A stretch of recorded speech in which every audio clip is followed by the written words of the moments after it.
오늘은 내가 여호와로 말미암아 즐거워하며 기뻐하리라 라는 제목으로 은혜의 시간을 가지고자 합니다.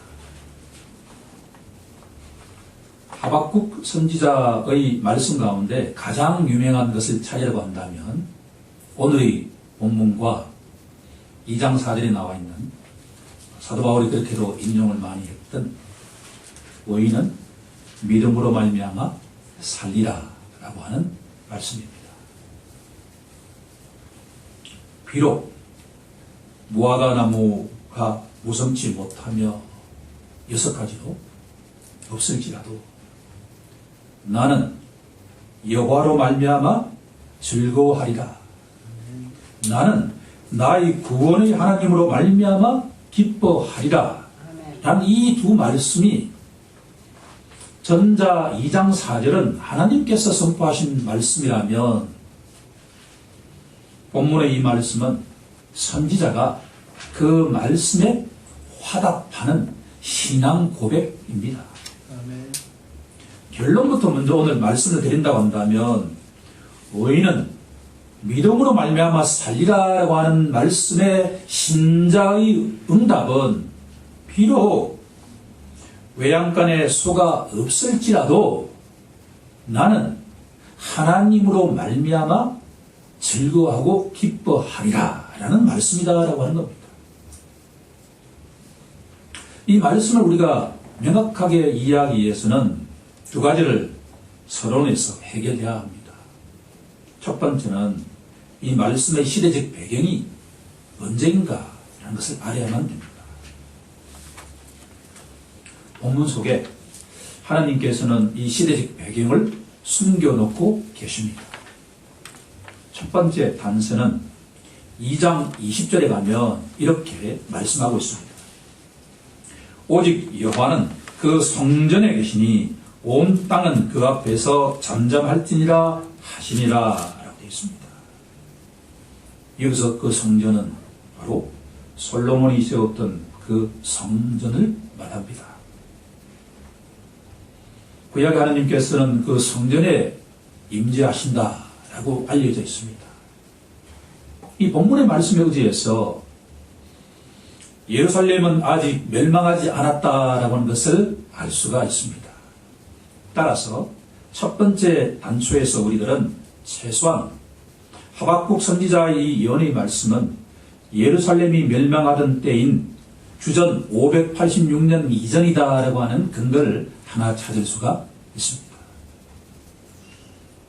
두 번째 근거는 이 1장 6절에 가면 하나의 단어가 등장하는데 갈대아 사람이라고 하는 구절입니다. 여기서 말하는 갈대아 사람은 바벨론 군대를 의미한다라고 할 수가 있습니다. 세계적으로 언제 바벨론 군대가 이 세계사적으로 강자가 되었는가라고 찾아보면 갈그미스 전투라고 하는 것이 있는데 갈대아 군대와 예국 군대가 충돌했는데 결국 그 전투에서 이 바벨론 군대가 승리하면서 중동의 패권을 차지하는 것과 같은 사건이 일어납니다. 그것이 바로 주전 605년이다라고 이야기할 수가 있습니다. 그러면 결과적으로 이 하박국 선지자의 예언의 말씀은 최소한 주전 605년부터 예루살렘이 붕괴할 동안에 20년간의 시간에 해당된다라고 하는 결론에 도달하게 됩니다. 우리는 그 정도면 이 예언서를 이해하는 데 충분한 서론적인 근거를 찾을 수가 있습니다. 그러면 오늘 본문을 명확하게 이해하기 위해서는 하박국 전체의 이야기를 우리가 검토하지 않을 수가 없습니다. 3장으로 구성되어 있는 이 하박국 선지자의 예언은 구조는 아주 단순하게 되어 있습니다. 1장과 2장은 선지자가 하나님께 질문하는 내용으로 되어 있습니다. 단순하게 질문하는 것이 아니라 당시의 현실을 바라보고 이 선지자가 세상 사람들에게 불평하는 것이 아니라 살아계시고 참되신 하나님 앞에 나아가서 호소하는 것입니다. 보다 정확한 호소의 내용은 탄식한 것이다 라고 합니다. 두 차례에 걸쳐서 하나님께 현실을 바라보고 하나님 어떻게 이런 일이 일어날 수가 있습니까? 라고 탄식하는 내용입니다. 이 탄식하는 내용에 대해서 하나님께서 응답하시는 내용입니다. 그러니까 첫 번째 내용은 선지자의 탄식과 하나님의 응답이라고 하는 내용이라면 그것이 1장, 2장 내용이고 3장에 가면 이 선지자가 기도하는 내용으로 나온다라고 하는 겁니다. 그러니까 하박국 선지자의 예언의 말씀은 선지자와 하나님 간의 질의응답과 기도로 되어 있다라고 정리할 수가 있습니다. 그 가운데 가장 유명한 말씀이 바로 하나님께서 의인은 그의 믿음으로 말미암아 살리라라고 하는 이 말씀이고, 또 선지자가 비록 무화과 나무가 무성치 못하며 우리의 양이 없다 하더라도 나는 여호와로 말미암아 기뻐하고 즐거워하리라 하는 말씀으로 정리할 수가 있다라고 하는 겁니다. 오늘은 이 말씀 속에서 세 가지를 배워보자라고 하는 내용입니다.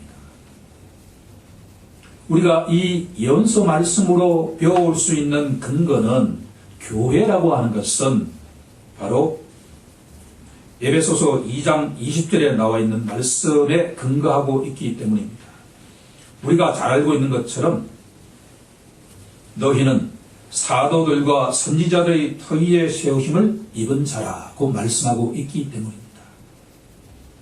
지금부터 세 가지의 내용을 배워보고자 합니다. 첫 번째 말씀은 하나님께 탄식하는 선지자입니다. 첫 번째 갈로의 정답은 탄식입니다. 어떤 신학자는 오늘날 한국 사회는 탄식이 사라졌다라고 진단하고 있습니다. 너무나 정확한 진단이 아닐까라는 생각이 듭니다. 개인적인 기도로는 우리 한국 교계에도 이 하박국 선지자처럼 현실을 진단하면서 세상 사람들을 향해서 불평불만하는 것이 아니라 살아계신 하나님께 나아가서 이 현실을 바라보고서 탄식하는 교계의 지도자가 탄생되길 간절히 소망합니다.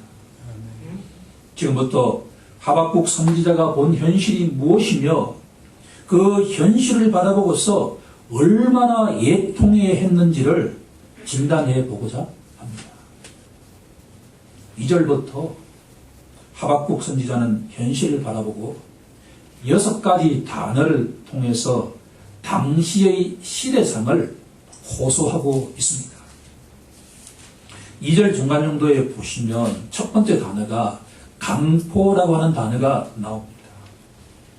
이 단어는 폭력이라고 정의하면 좀 더 이해하기가 쉬울 것입니다. 당시에 선지자가 본 현실은 폭력이 난무하는 것과 같은 시대였다라고 합니다. 강포가 지배하게 되면 따라오는 것이 바로 죄악된 세상이 된다라고 하는 겁니다.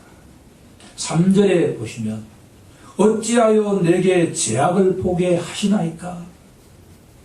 죄악을 쉽게 풀이하면 불법이 판친다라고 되어 있습니다.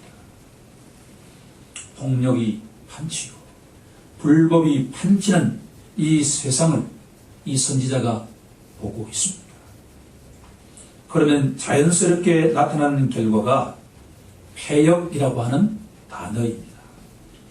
폐역은 바로 학대라고 정의하면 좀 더 쉽게 이해가 될 것입니다. 3절에 폐역을 눈으로 보게 하시나이까? 그 다음 따라 나오는 것이 겁탈입니다. 겁탈은 바로 노략이라고 할 수가 있습니다. 마음대로 도둑질하는 것과 같은 현상이 일어나고 있다라고 하는 것이고, 강포, 제약, 폐역, 겁탈, 다섯 번째 단어가 바로 그 다음에 나오는 변론이라고 하는 단어입니다. 이 단어를 쉽게 풀이하면 불화라고 풀이할 수가 있습니다. 화목이 전혀 그 사회에 없다라고 합니다. 마지막 단어가 바로 분쟁입니다. 다툼입니다.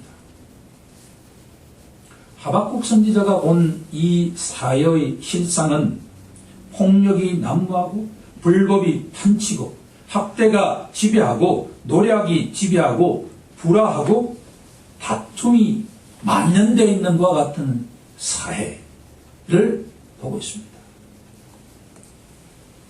이 하박국 선지자의 탄식을 바라보면 한편에서 보면 우리 사회는 이 정도가 아니지 않을까라고 하는 점에서 위안이 될지도 모르겠습니다. 4절에 중요한 단어가 나옵니다. 이런 6가지 단어로 상징되는 현실은 율법이 해이해진 세상이다라고 하는 겁니다. 해이해져 있다라고 하는 것은 탄성치를 잃었다라고 하는 것을 의미합니다. 고무줄이 생명이 탄성 아닙니까? 그런데 일정한 탄성치를 잊어버리면 바로 고무줄은 느슨해지면 고무줄의 의미가 상실되는 것처럼 모세 오경에 나와 있는 그 모든 율법들이 이 사회에는 통용되지 않게 되었다. 그 이유가 뭔고 하니 악인이 의인을 에워싸고 있다.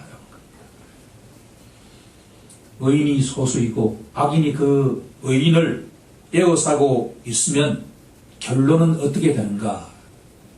정의가 굽게 된 사회가 된다라고 합니다. 오늘 본문을 이해하기 위해서는 이런 사회를 우리가 깊이 인식하지 못하면 하나님의 말씀도 선지자의 기도 응답도 아무런 의미를 가지지 못할 수 있다. 그러면 이 사회가 도대체 어떤 사회인가라고 합니다. 여기서 악인은 누구인가라고 하는 것이 신학자에게 중요한 논쟁거리였습니다. 가장 바람직한 결론은 여기서 말하는 이 사회가 바로 남유다가 처해 있는 사회다라고 진단하고 있습니다. 이미 북쪽 이스라엘은 아수르에 의해서 사라져버린 그 상태가 100년 이상 지나고 있는 이 남유다, 유일하게 남아있는 언약 백성들의 나라에서 이런 악이 판치는 세상이 되었다라고 하는 것을 선지자가 하나님 앞에 간절하게 탄식하고 있는 이 사회를 우리가 눈으로 바라보아야 된다라고 하는 겁니다. 그러면 이 남유다 사회의 악인의 실체, 리더는 누구일까라고 하면 바로 남유다를 이끌고 있는 정치적인 지도자, 종교적인 지도자가 아니겠느냐라고 하는 겁니다.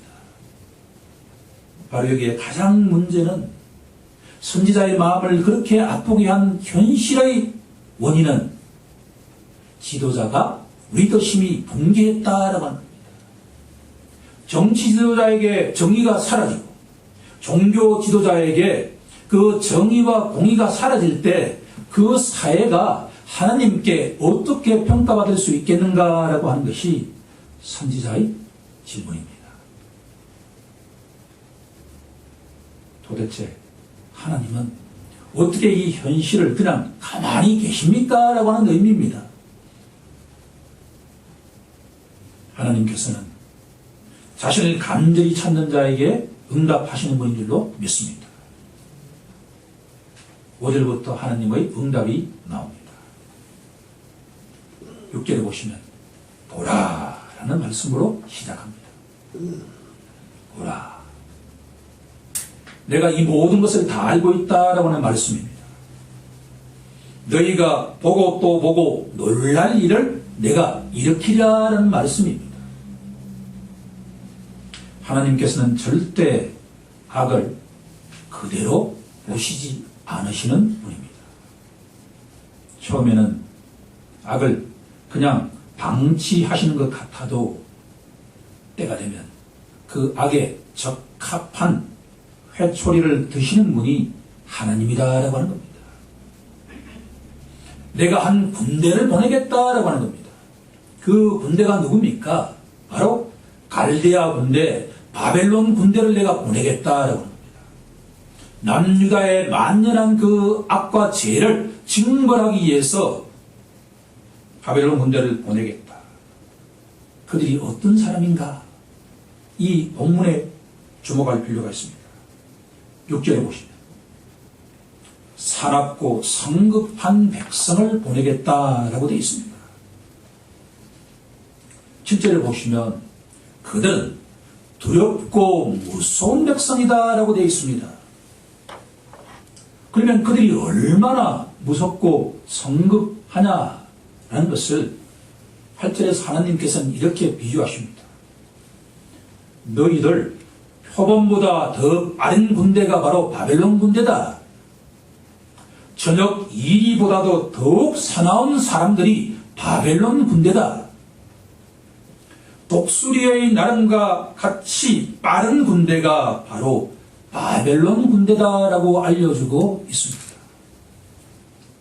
이 세상에 표범과 배고픈 저녁 이리보다도 독수리보다도 더 빠른 군대가 과연 있겠습니까? 그만큼 이 바벨론 군대는 성급하고 사납고 두렵고 무서운 존재다라고 하는 것을 알려주고 있습니다. 11절에 보시면 결론적으로 이 바벨론 사람들의 힘은 무엇인가? 파워다라고 합니다. 그들에게 신은 Power is God. 힘이 곧 신이다, 곧 오는 사람들이다라고 하는 겁니다. 이런 군대를 보내시겠다라고 하나님이 말씀합니다. 그러자 1라운드의 대화는 끝나고 2라운드로 이제 진입합니다. 12절에 우리가 주목할 필요가 있습니다. 선지자는 이렇게 답합니다. 나의 하나님, 하나님께서는 거룩하신 분입니다. 하나님께서는 창조주이시자 구속자이십니다. 그러시면서 중요한 말씀은 여호와여 주께서 심판하기 위하여 바벨론 군대를 우리에게 보내신다는 것을 제가 알고 있사옵나이다 라고 고백합니다. 그런데 그럼에도 불구하고 하나님, 제가 도저히 이해되지 않는 것이 있습니다. 이 바벨론 군대를 우리가 경험해 보니까 이들은 사람을 마치 고기를 다루듯이 다루고 벌레 취급하고 있습니다. 하나님 알고 계십니까? 라고 하는 말씀을 드리고 있습니다. 14절 한번 볼까요? 주께서 어찌하여 사람을 바다의 고기 같게 하시며 다스린 자 없는 벌레 같게 하시나이까? 하나님, 우리 남유다 백성들의 지도자가 문제가 있어서 바벨론 군대를 통해서 징벌하신 것은 충분히 이해되겠는데 어떻게 이런 일을 방관하십니까? 13절에 한번 보겠습니다. 중간 이후에 보시면 방관하시며 잠잠하시나이까? 라고 질문하고 있습니다. 흥미로운 사실은 악인이 자기보다 의로운 사람을 삼키는데 하나님 어떻게 수수방관하시고 잠잠하실 수 있습니까? 라고 질문하고 있습니다. 17절에 한번 가보면 그가 그물을 떨고는 계속하여 여러 나라를 무자비하게 멸망시키는 것이 옳습니까? 17절 가운데 가장 눈에 들어오는 한 단어는 무자비하게라고 하는 단어입니다. 하나님께서 남유다를 징벌하시기 위해서 보내신 그 바벨론 군대가 무자비하게 이렇게 하셔도 됩니까? 라는 겁니다. 그리고 2장 1절 말씀을 보면 저는 여기서 우리들이 하나님 앞에 은혜의 보좌 앞에 나아갈 때 어떤 자세로 나아가도 되는가라고 하는 것을 알려주고 있습니다. 내가 내 파수하는 곳에 서며 성루에 서리라.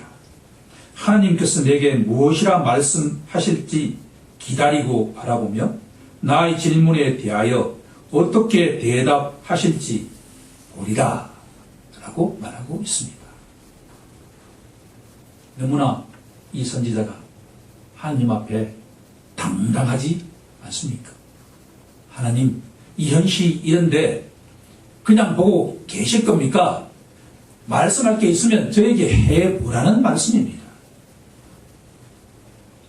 그러자 2장 2절에 이렇게 말씀하시는 것으로 되어 있습니다. 나는 이 묵시를 기록하여 달려가면서도 볼 수 있을 정도로 서판에 서라 라고 되어 있습니다. 어느 정도의 크기라고 한다면 우리가 달려가면서 이 말씀을 볼 수가 있을까라고 하는 것을 알 수가 있습니다. 그 말씀의 요지는 3절에 나와 있습니다. 범사에 다 때와 기한이 있다라고 하는 말씀입니다. 비록 더딜지라도 기다리라. 그리하면 지체하지 않고 반드시 응하리라라는 말씀입니다. 이제 2장 4절에 도달했습니다. 보라, 그의 마음은 교만하며 그 속에서 정직하지 못하나 의인은 그의 이 믿음으로 말미암아 살리라라고 하는 말씀입니다. 사도 바울이 인용하고 있는 로마서 1장 17절 말씀과 여기 나와 있는 4절 말씀에는 중요한 차이점이 있다라고 하는 것을 깨달을 필요가 있습니다. 혹시 여러분들 로마서 1장 17절 말씀으로 한번 가보면 다음과 같이 되어 있습니다. 오직 의인은 믿음으로 말미암아 살리라라고 되어 있습니다. 그런데 본문의 말씀은 어떻게 되어 있습니까? 하박국 2장 4절에는 의인은 그의 믿음으로 말미암아 살리라라고 되어 있습니다. 따라서 하박국 2장 4절의 말씀과 로마서 1장 17절 말씀에는 약간의 변형이 있다라고 하는 것을 알 수가 있습니다. 본문 2장 4절로 돌아가 보면 의인은 누구일까라는 질문을 첫 번째 던질 수가 있습니다. 우리가 신학적으로 너무 깊이 들어갈 필요는 최소한 없다라고 하는 말씀을 드리지 않을 수가 없습니다. 본문 속에서 말씀하신 걸 보면 최소한 여기서 말하는 의인은 교만한 자는 아니다라고 하는 것을 알 수가 있습니다. 마음이 절대 교만한 자는 의인이라는 칭함을 받을 수가 없기 때문입니다. 동시에 2장 4절 앞부분을 보면 정직하지 못하나라고 되어 있는 것으로 볼 때 의인은 정직한 자다라고 하는 결론에 도달할 수가 있습니다. 그러니까 마음이 교만하지 않고 정직한 자는 믿음으로 사는데 단순한 믿음이 아니라 그의 믿음으로 살리라라고 되어 있습니다. 그러면 그의 믿음이 누구의 믿음인가라는 질문을 던지지 않을 수가 없습니다. 신학자들은 이 구절을 가지고 많은 토론을 전개하고 있지만 제가 보기에 가장 쉽고 합당한 것은 의인은 하나님의 믿음으로 말미암아 살리라라고 하는 해석이 가장 바람직해 보입니다. 하지만 하나님의 믿음이라고 할 때 우리에게 뭔가 편안하지 않음이 있을 것입니다. 이때 믿음을 어떻게 해석하냐 그러면 신실함으로 해석하면 바로 해석이 될 수가 있습니다. 의인은 하나님의 신실함, 하나님의 미쁘심으로 말미암아 살리라라고 하는 것이 바로 본문의 메시지다라고 하는 겁니다.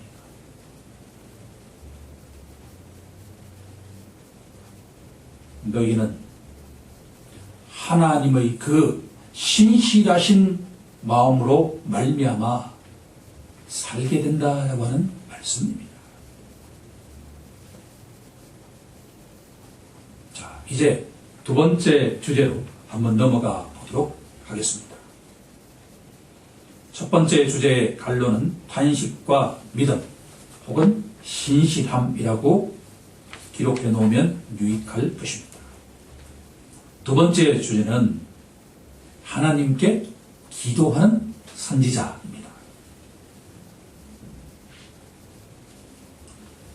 선지자의 이 기도의 내용은 본문 1장, 2장의 말씀에 대한 내용을 전제하지 않으면 아무런 의미가 없다라고 하는 것을 아무리 강조해도 지나치지 않을 것입니다. 선지자가 이렇게 기도합니다. 하나님, 제가 주께 대한 소문을 듣고 놀랐습니다. 여호와여, 주는 주의 일을 이 수년 내에 부응하게 하옵소서. 이 수년 내에 나타내시옵소서라고 기도하고 있습니다. 이건 쉽게 말하면 주님 뜻대로 이루어지게 하옵소서라는 의미입니다. 그러니까 남유다의 부패한 실상에 대해서 바벨론을 통해서 증거를 하시지만 그 무자비한 바벨론 역시 때가 되면 곧 증거를 받게 하옵소서라고 하는 기도입니다. 2절 마지막 부분에 우리가 주목하지 않을 수가 없었습니다. 진노 중에라도 긍휼을 잊지 마옵소서. 하나님께서 이 남유다와 바벨론 군대에 대해서 진노하실 때에도 자비를 베풀어 주옵소서라고 하는 의미입니다. 그것을 저는 강구라고 표현해 보았습니다. 하박국 선지자의 기도로부터 우리가 배울 수 있는 첫 번째 내용은 하나님께서는 악을 징벌하실 텐데 그때에도 우리에게 자비를 잊지 말아 주옵소서라고 기도하고 있습니다. 복음서에 가면 다윗의 자손 예수여 우리를 불쌍히 여겨 주옵소서라고 하는 기도가 여기에 해당된다라고 볼 수가 있습니다.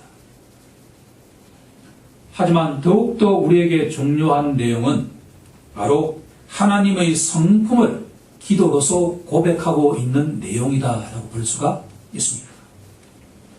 하나님의 성품을 이 기도에서 세 가지의 내용으로 담아내고 있습니다. 첫 번째의 성품은 영광의 하나님입니다. 3절 후반부를 보게 되면 그의 영광이 하늘을 덮었고 그의 찬송이 세계에 가득하도다. 그의 강명이 햇빛 같고 광선이 그의 손에서 나오니라고 되어 있습니다. 이 하박국 선지자는 지금 하나님의 영광을 네 가지로 계속 표현하고 있습니다.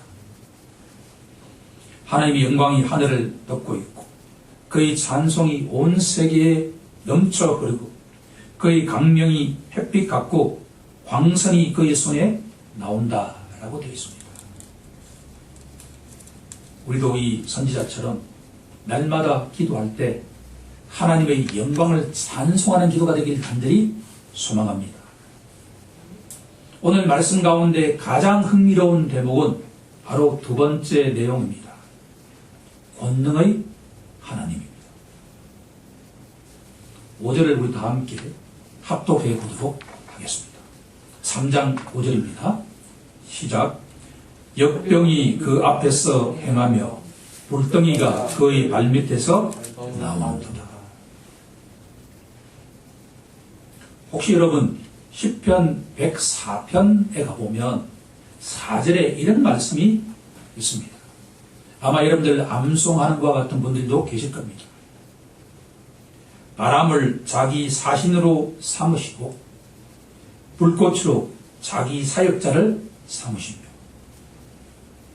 하나님의 사역자 사신이 바람과 불꽃이라고 시편 기자는 표현하고 있습니다. 그런데 이 시편의 말씀은 하박국 선지자가 번역을 하기를 이 두 가지로 번역하고 있다라고 합니다. 첫 번째 사실은 누구냐? 역병이라고 고백하고 있습니다. 두 번째 사역자가 누구인가? 불덩이라고 되어 있습니다. 다른 번역서에는 어떻게 되어 있냐 그러면 열병이라고 되어 있다든가 질병이라고 번역되어 있습니다. 그러니까 하나님께서 징벌을 하시기 위해서 나가기 이전에 누가 사신으로 간다라는 말씀입니다. 전염병이 먼저 사신으로 간다라는 말씀입니다.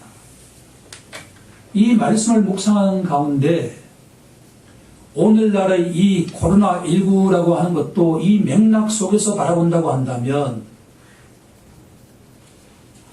역병 배후에 하나님께서 계시고 그 역병 앞에 무엇이 있냐 그러면 사회의 지도자들의 부패함이 있다라고 하는 것을 알 수가 있다라고 하는 겁니다.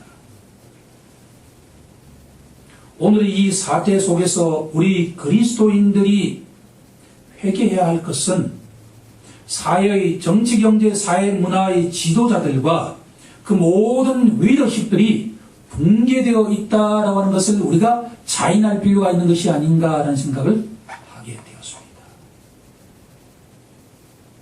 그런데 우리 개개 그리스도인들은 자유로울까요?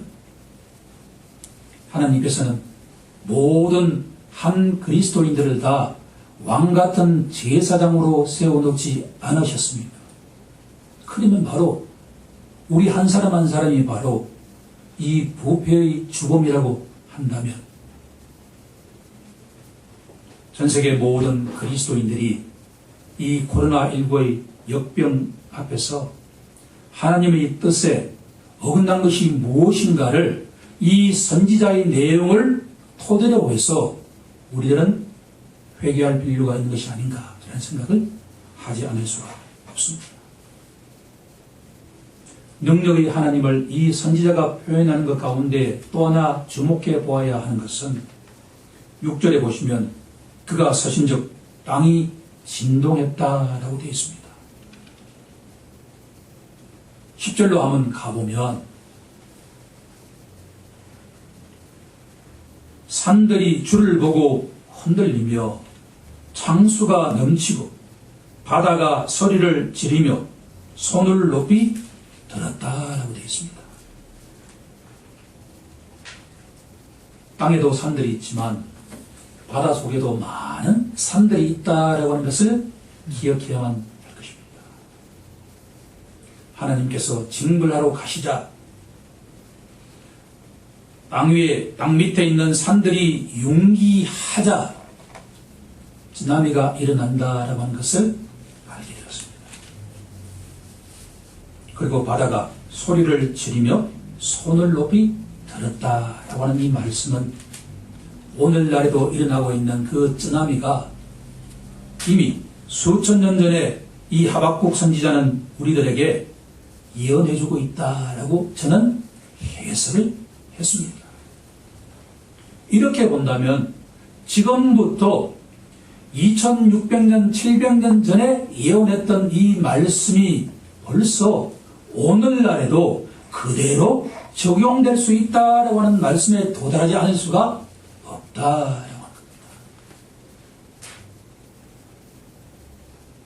하지만 선지자의 가장 중요한 기도는 하나님은 징벌의 하나님이시지만 구원의 하나님이다라고 하는 말씀이 아니겠습니까? 13절을 한번 보십시오. 주께서 주의 백성을 구원하시려고 기름 부음 받은 자를 구원하시려고 나오사 악인의 집의 머리를 치시며 그 기초를 바닥까지 드러내셨나이다 라고 되어 있습니다. 바벨론 군대가 아무리 포악하고 날쌔고 힘이 좋다 하더라도 그 가운데 하나님의 언약 백성 남은 자는 하나님께서 구원해 주신다라고 하는 말씀입니다. 이제 충분하게 본문으로 들어갈 수 있는 기초 지식이 형성이 되었습니다. 16절을 보시면 저는 이 본문을 묵상하면서 어떻게 하면 이렇게 될 수 있을까라고 하는 질문을 하지 않을 수가 없습니다. 내가 들었으므로 내 창자가 흔들렸습니다 라고 표현되어 있습니다. 이 본문의 말씀이 더욱더 강렬한 말씀이 아닐까라는 생각이 듭니다. 이제 바벨론 군대가 쳐들어오는 것을 듣고 있는 선지자의 믿음의 귀입니다. 그 군대가 쳐들어오니 내가 들으니까 내 창자 전체가 흔들렸다라고 합니다. 두 번째로 내 입술이 떨렸습니다라고 고백합니다. 세 번째로 내 뼈가 썩어 들어갑니다라고 고백합니다. 마지막 네 번째로는 내 몸이 떨었다라고 되어 있습니다. 우리말 표현으로 하면 사시나무 떨듯이 떨었다라고 되어 있습니다. 바벨론 군대를 향한 그 하나님의 징벌이 얼마나 거셌으면 이 선지자가 온 몸으로 온 마음으로 두려움에 휩싸였다라고 되어 있습니다.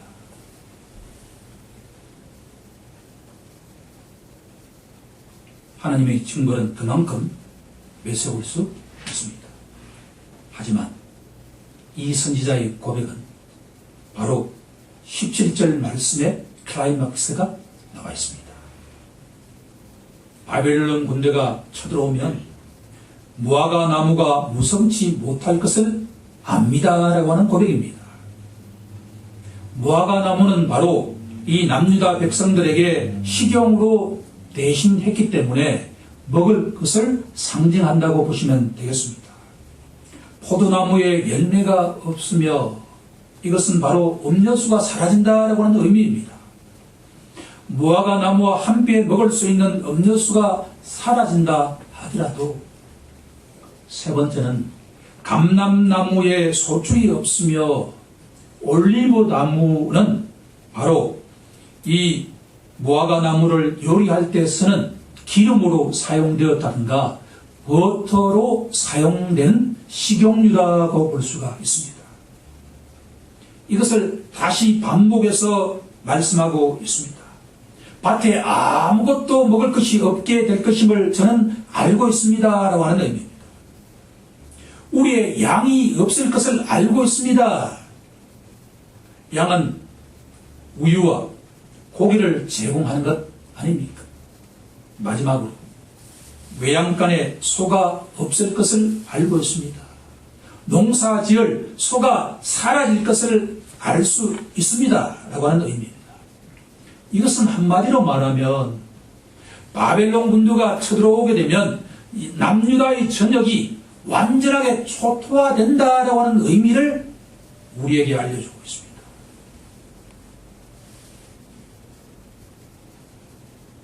생각해보면 이 상황은 너무나 궁핍한 상황이 아닙니까?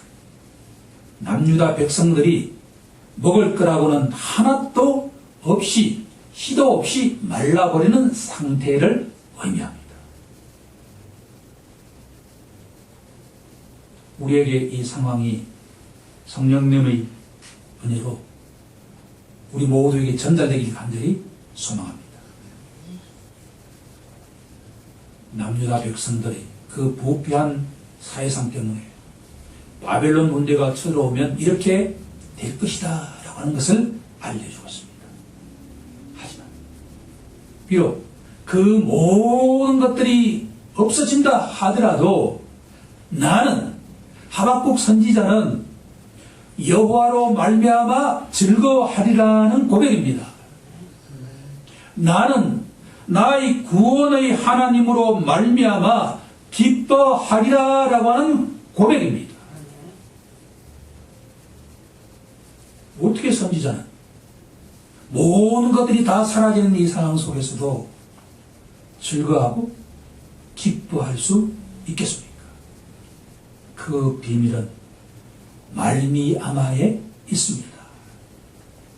말미암아 즐거워하고 말미암아 기뻐하리라는 말씀입니다. 누구 때문에 즐거워하고 기뻐한다는 말씀입니까? 그 모든 것들이 다 사라져도 오직 하나님은 나와 함께 하신다는 것을 믿고 있기 때문에 나는 기뻐하고 즐거워할 수가 있다라고 하는 말씀입니다. 이 말씀이 바로 의인은 그의 믿음으로 말미암아 살리라는 말씀에 대한 선지자의 신앙 고백이다라고 하는 말씀입니다. 다윗은 이렇게 고백하지 않습니까? 여호와는 나의 목자시니 내게 부족함이 없으리로다. 우리 가정에 우리 사이에 무화과나무가 무성치 못하며 포도나무에 열매가 없으며 감람나무에 소출이 없을지라도 나는 하나님으로 말미암아 기뻐하고 즐거워하리라는 고백입니다. 이 고백이 우리 고백이 되길 간절히 소망합니다. 하나님 한 분만으로 만족하는 이 선지자의 그 마음이 우리의 마음이 되길 간절히 소망합니다. 하나님은 그 모든 것들을 알고 계십니다. 우리에게는 절대로 이런 상황이 일어난 적도 없습니다. 하지만 남유다 백성들에게는 이것이 일어났습니다.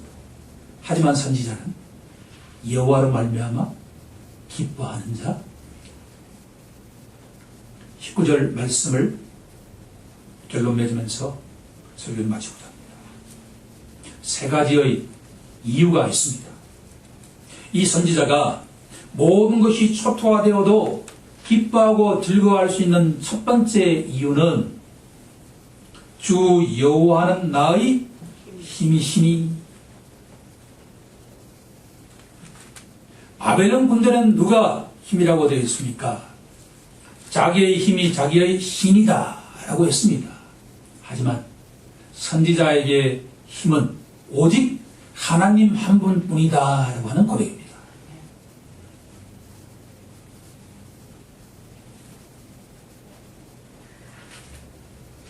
두 번째 이유는 나의 발을 사슴과 같게 하사라고 되어 있습니다.